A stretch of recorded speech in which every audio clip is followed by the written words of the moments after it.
Alors, nous avons fait pour le centenaire de la présence indonésienne de Nouvelle-Calédonie une exposition, c'est de la ville de et à partir de cette exposition, on a fait des catégories pour pouvoir les emporter partout et faire profiter de la population qui ne se déplace pas dans les musées.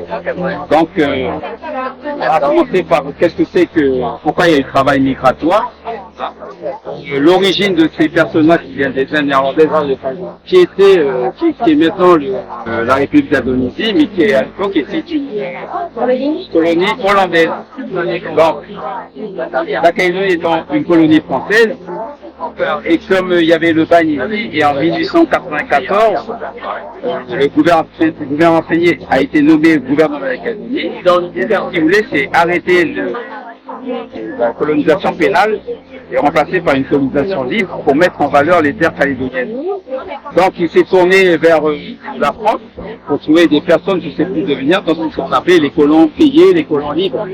Ouais, là c'était plus des bagnards, des condamnés comme on voit ici, mais des gens qui voulaient venir ici pour mettre en valeur la Calédonie. Sauf qu'en Calédonie, ils se sont trouvés devant un problème, un manque de main-d'œuvre. Oui. Parce que qu'est-ce qui marchait à l'époque? C'était la culture du café, la culture enfin de tout ce qui pouvait s'exporter en Europe. Et donc lui, il a fait ménage des paysans pour cultiver le café, manque de main-d'œuvre, il s'est tourné vers les pays du Pacifique.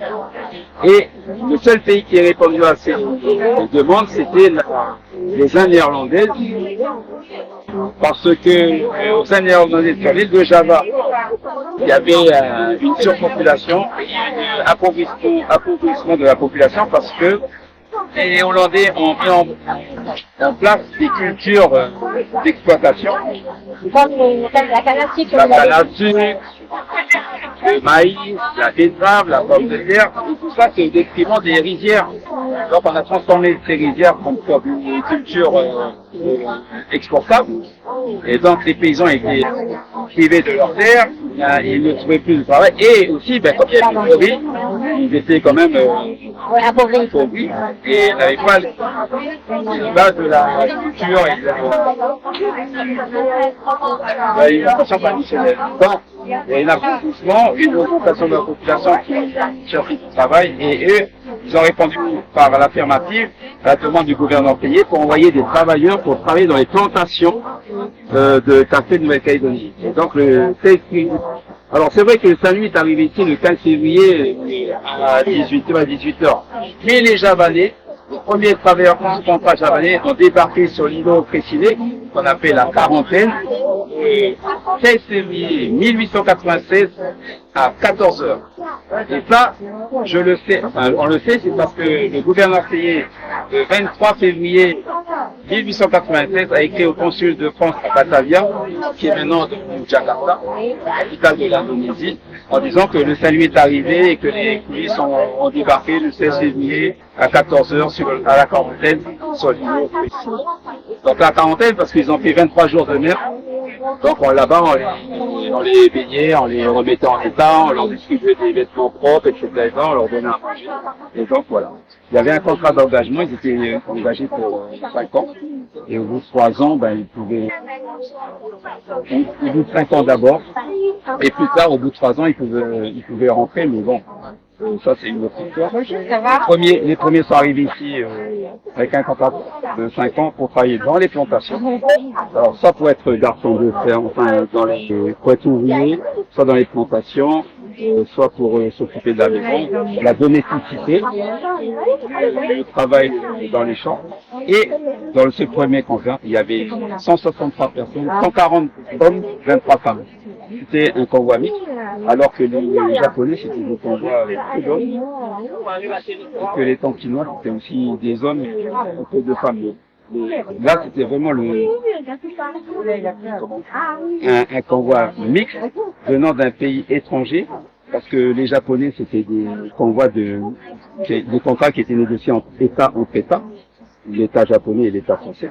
Donc ce ne sont pas des travailleurs immigrés, mais travaillent sous contrat.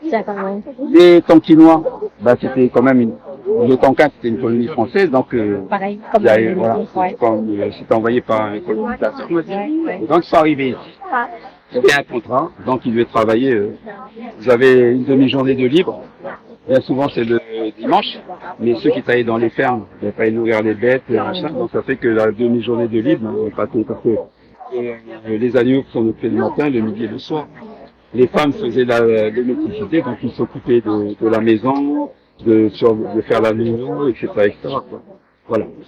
Donc, après il y a eu entre 1896 et 1949, 1949, c'est le dernier convoi qui est arrivé ici. Plus de 80 bateaux. On fait le 80 bateaux. Et plus de, si on faisait le compte, il y a plus de 20 000 Javanais qui sont venus sur le territoire. 20 000. Mais au fur et à mesure, tous les 5 ans, ils pouvaient partir. Après, au bout d'un moment, tous les 3 ans, ils pouvaient partir.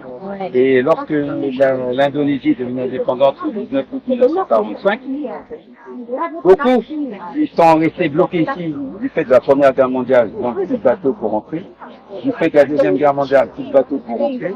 En 1953, à partir de 1953, beaucoup ont voulu rentrer. Et donc, entre 53 et 55, beaucoup sont rentrés. Et il ne restait plus en Calédonie qu'environ 2000 Javanais. Qui n'ont pas pu repartir, ça parce qu'ils ne voulaient plus partir. Alors, ils se sont d'avoir des familles. Donc, il fallait repartir, il fallait payer aussi les tours. Soit, pourquoi partir alors qu'ils avaient toute famille, tout contact, et beaucoup qui sont partis, certains sont aussi revenus. Comme l'Indonésie a connu la guerre, la Deuxième Guerre mondiale, l'occupation japonaise, la guerre d'indépendance avec les OAV, parce que la République d'Indonésie a été officiellement reconnue comme République le 23 au 29 décembre 1945. C'est pour ça parce que 1949, pardon, parce que le 17 août 1945, le président Suharto, il a dit, nous maintenant on est indépendants, suite à la Deuxième Guerre mondiale.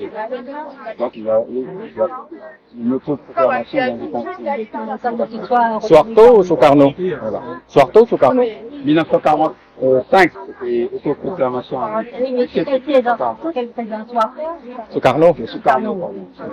Et puis après, ça a été reconnu comme République d'Indonésie par la Hollande que plus tard.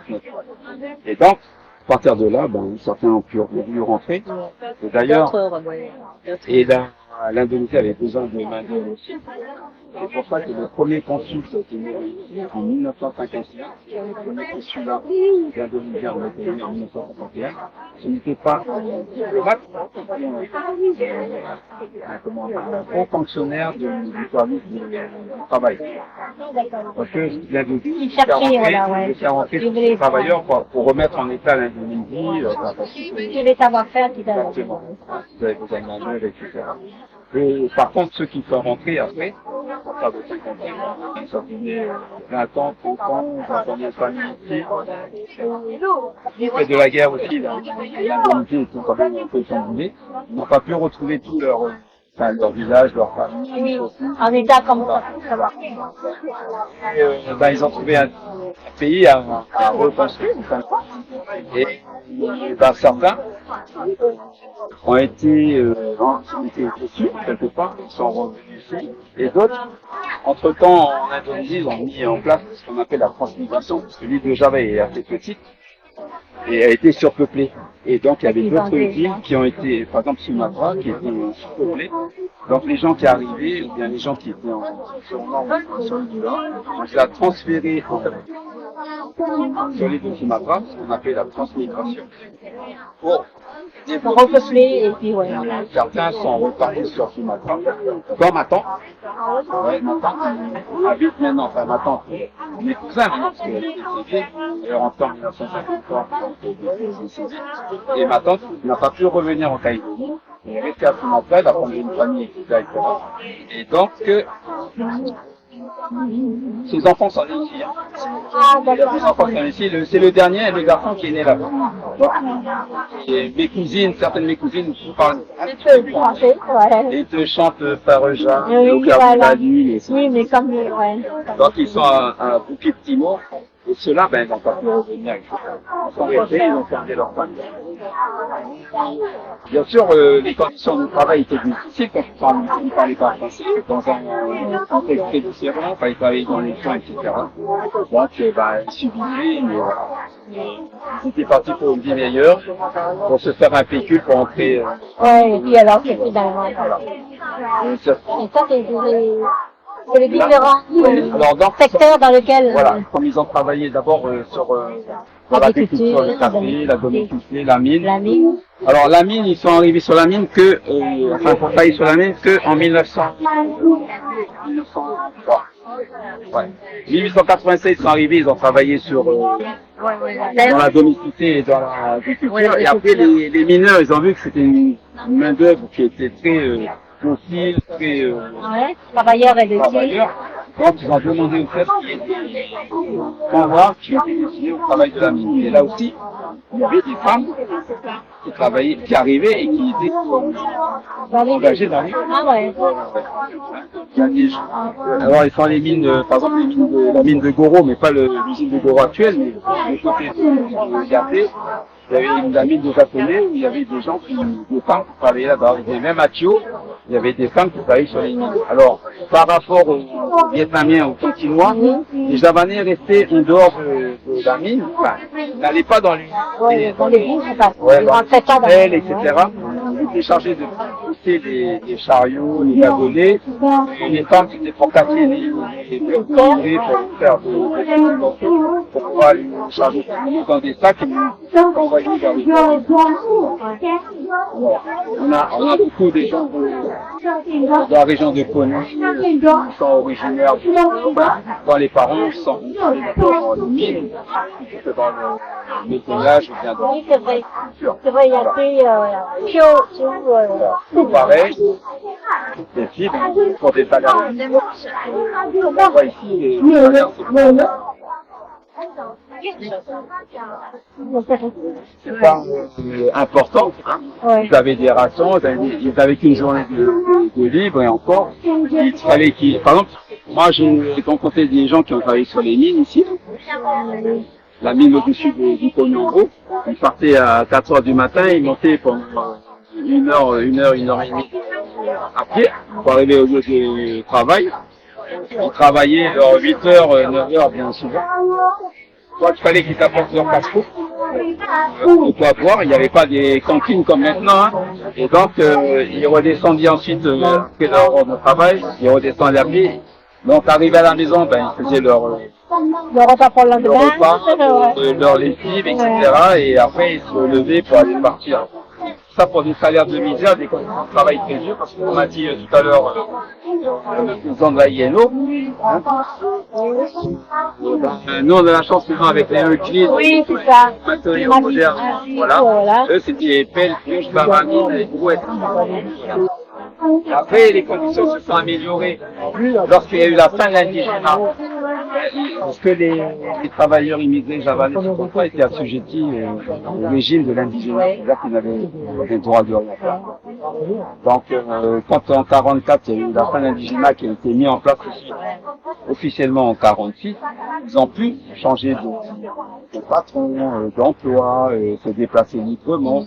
Et à partir de là, ils ont mis en place ce qu'on appelle le métayage. C'est-à-dire que les gens qui ont cultivé les terrains, ils pouvaient travailler sur le terrain, mais à leur profit, sauf que le métayage, même c'était, il y avait 2 tiers, 1 tiers.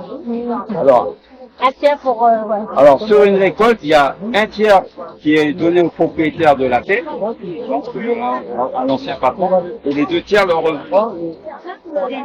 Donc aussi, travailler pour pouvoir payer un peu l'allocation de la terre, pour pouvoir vivre. Donc il y a le métayage, ensuite après le métayage, et quand ils sont à Méo, ils avaient la résidence libre, ils pouvaient rester ici, choisir à rester ici.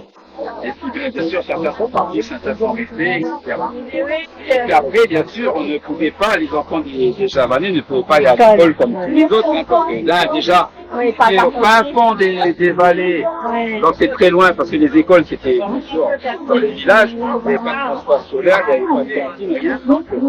Ma mère, elle est née à Negropos. Elle est née à Batanala. Et il fallait qu'elle fasse 6 km à pied pour aller à l'école. Et quand il pleuvait et que la rivière était en crue, ben, elle ne pouvait pas y aller. Donc ils allaient avec les autres enfants des Javanais à l'école à pied. Ils emmenaient, ils marchaient pieds nus et ne mettaient leurs chaussures que devant l'école pour ne pas abîmer et ne pas... Donc c'est condition très difficile. Hein. Certains n'ont pas pu aller à l'école parce qu'il fallait donner la main aux parents dans le village. C'est souvent les derniers qui ont accès à l'école. Puis que les aînés se font un peu sacrifier. Il y a des familles comme ça de Yingen là, qui ont les aînés, les 3 ou 4 aînés, n'ont pas pu. En fait, ils marchaient pour aller à l'école, je crois quand même plus. Et donc, c'est les plus jeunes qui ont pu aller à l'école, pour certains, mais bon, ça allait jusqu'à... Le plus haut, c'était ça, l'étude. Hein. Ah, bah, déjà, ouais, à cette époque, voilà. Ceux qui avaient la chance pouvaient aller jusqu'à cette étude, sinon les autres, quoi, CM1, CM2 et encore, faut arrêter. Dès qu'ils savaient un peu lire, un peu écrire, un peu compter, les parents se disaient c'est bon, hein, c'est bon, ça suffit. Travailler maintenant. Et voilà, le dernier qu'on voit qui est arrivé ici, c'était en 1949. Et il y a encore des gens de 49 qui existent, mais très peu, hein. Comme dans la famille Valade, il y a Madame Valade, Oui, Marie Décidé, il y a moi, je me rappelle, elle est toujours au marché comme ça. Marché, voilà. Avec son souvenir. Voilà. Et maintenant, c'est son fils Jimmy qui l'a remplacé. Ah, d'accord. Jimmy, il a fait ça parce que c'est Thomas, hein.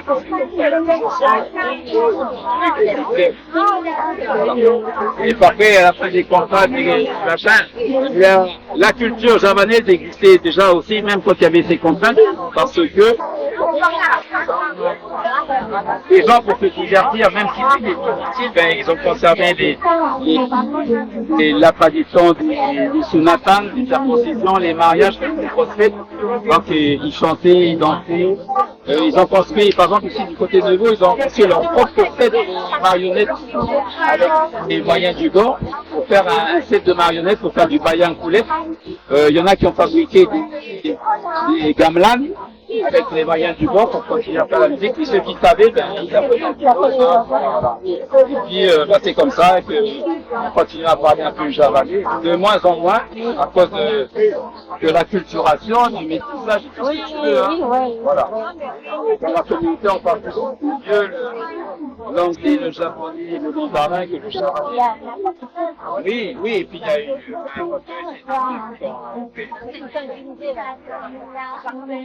Je sais pas si vous avez par rapport au permis, là,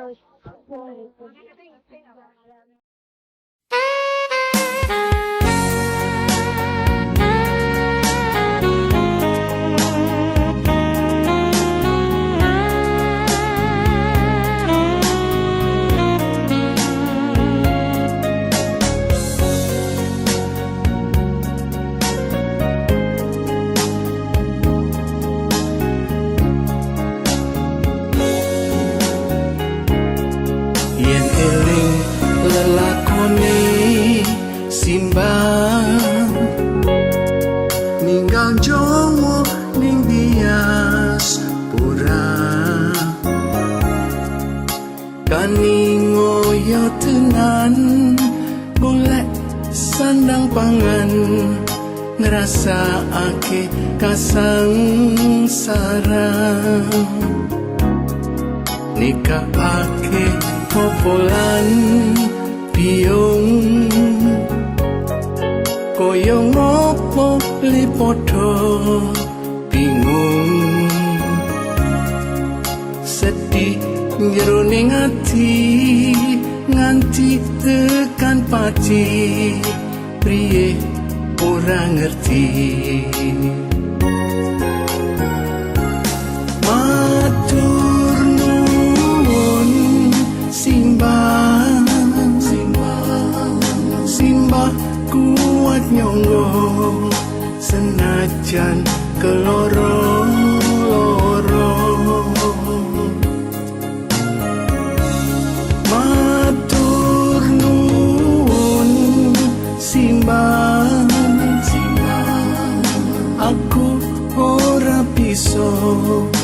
males opo-opo.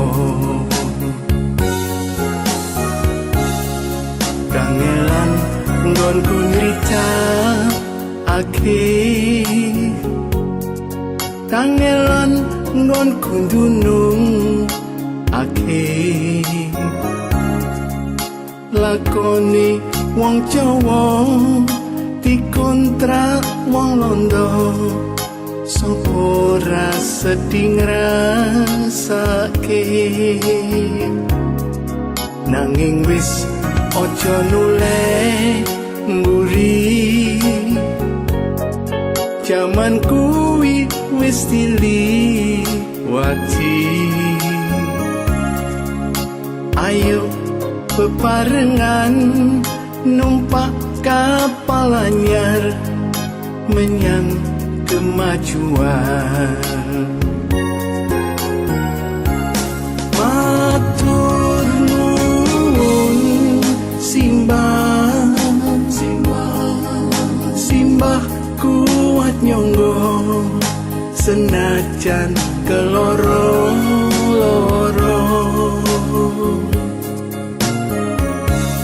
Matur nuwun simbah, aku ora bisa males opo-opo.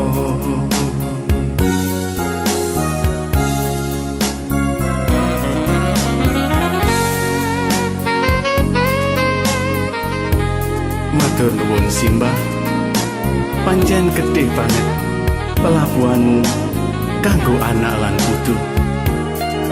Pandong aku, muga Gusti Allah paring marang simbah urip sing ayem lan bunga.